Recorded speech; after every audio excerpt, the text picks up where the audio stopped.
Assalamualaikum warahmatullahi wabarakatuh.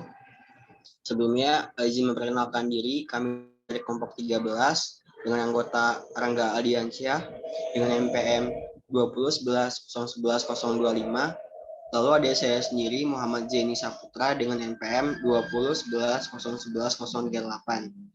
Kami akan mencoba untuk menjelaskan materi mengenai global marketing dan digital revolution. Next.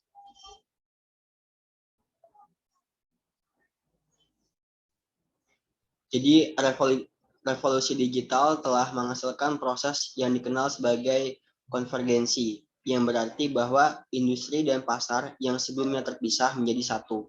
Dalam lingkungan ini, inovator berarti bahwa manajemen perusahaan harus memutuskan apakah akan menginvestasikan teknologi yang ada atau mencoba mengembangkan teknologi yang baru.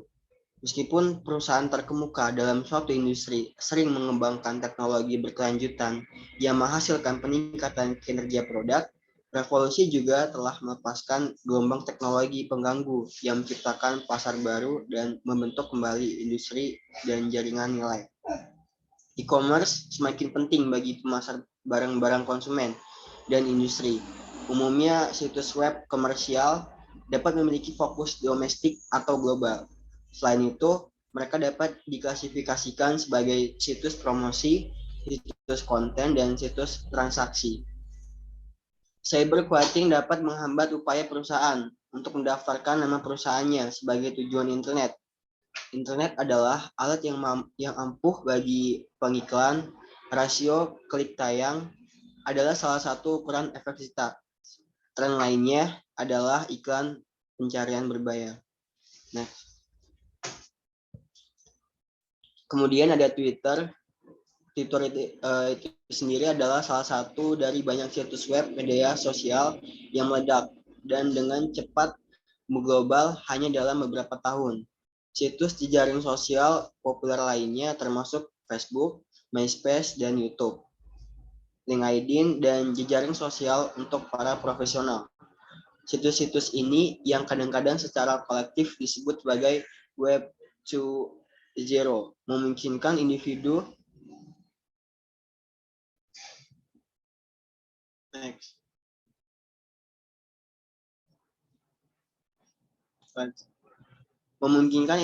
dan perusahaan untuk berinteraksi menggunakan internet. Revolusi digital mendorong terciptanya perusahaan, industri, dan pasar baru di seluruh belahan dunia. Proses yang sama juga berkontribusi pada kehancuran perusahaan, industri, dan pasar. Internet dapat digunakan sebagai saluran periklanan, sebagai sarana untuk menjalankan kontes atau promosi penjualan, dan sebagai pendukung upaya penjualan pribadi. Akhirnya ada harga. Situs web perbandingan belanja memudahkan untuk memeriksa dan membandingkan harga produk dan layanan.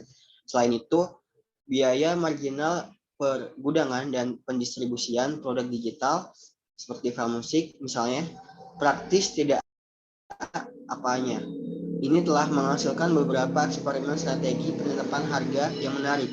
Misalnya Radiohead, band rock inovatif dari Oxford, Inggris, memanfaatkan efisiensi web untuk menawarkan unduhan in rainbows secara gratis. Kemudian sejarah singkat.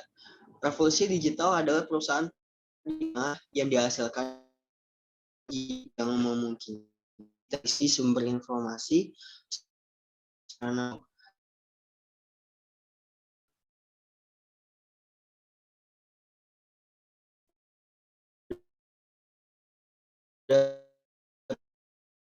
dan 1942, yaitu John Vincent Atanasoff dan Clifford Berry mengembangkan komputer digital elektromekanis pertama di dunia di Iowa State University. Pada tahun 1947, William Shockley dan dua rekannya di A.T. and Bell Laboratories, mereka menemukan transistor ini yang merupakan inovasi penting karena tabung vakum yang digunakan dalam komputer dan produk elektronik pada waktu itu berukuran besar, menghabiskan banyak daya, dan menghasilkan banyak panas. Jadi selama tahun 1950-an, Robert Noyce dan Jack Kilby secara independen menemukan chip silikon atau juga yang dikenal sebagai sirkuit terpadu atau IC. IC dan konsep kode biner memungkinkan pengembangan komputer pribadi. IBM membawa PC pertamanya ke pasar pada tahun 1981.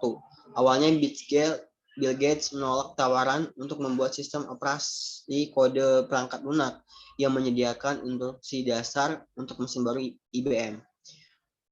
Bill Gates kemudian berubah pikiran dan mengembangkan sistem operasi di Microsoft atau MS-DOS. Selanjutnya akan dijelaskan oleh rekan saya.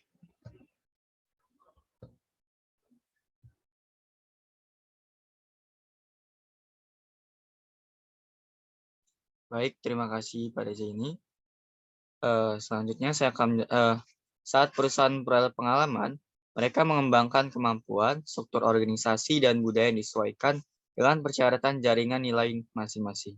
Perusahaan dominan memimpin dalam mengembangkan dan atau mengadopsi teknologi berkelanjutan, inovasi tambahan, atau radikal yang meningkatkan kinerja produk. Sebagian besar teknologi baru yang dapat dikembangkan oleh perusahaan mapan bersifat berkelanjutan. Pendatang baru memimpin dalam mengembangkan teknologi yang mengganggu yang mendefinisikan kembali kinerja. Teknologi yang mengganggu lebih dari sekedar meningkatkan kinerja produk.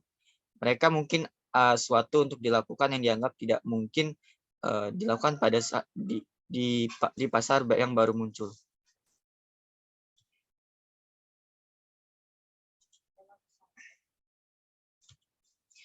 Untuk mengembangkan tanggapan terhadap perubahan lingkungan, peneliti mengembangkan prinsip-prinsip inovasi yang mengganggu. Perusahaan bergantung pada pelanggan dan investor untuk sumber daya. Inovasi terbaik digerakkan oleh pengguna, namun mendengarkan pelanggan yang sudah mapan dapat menyebabkan hilangnya peluang untuk inovasi yang mengganggu selanjutnya. Pasar kecil tidak menyelesaikan kebutuhan pertumbuhan perusahaan besar. Organisasi kecil dapat menanggapi peluang pertumbuhan di pasar kecil. Fakta ini mungkin memerlukan organisasi besar untuk membuat unit independen untuk teknologi baru. Pasar yang tidak dapat dianalisis. Perusahaan harus merangkul pemasaran agnostik. Asumsi bahwa tidak ada yang tahu apakah produk yang mengganggu dapat digunakan sebelum menggunakannya.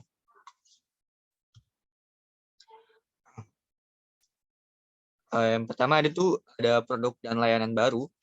Revolusi digital telah mendorong inovasi di banyak industri yang berbeda.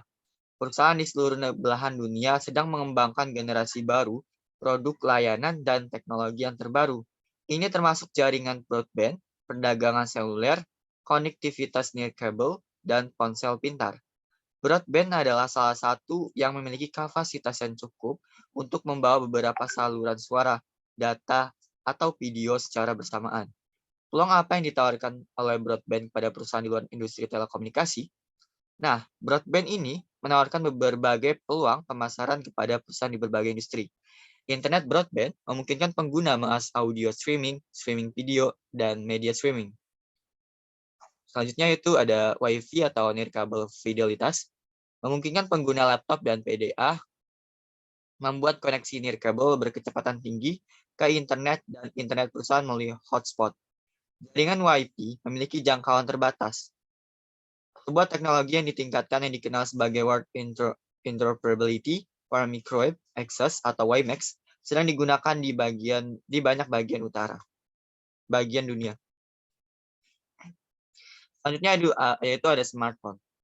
Ponsel telah menjadi salah satu kisah sukses produk baru terbesar dari revolusi digital.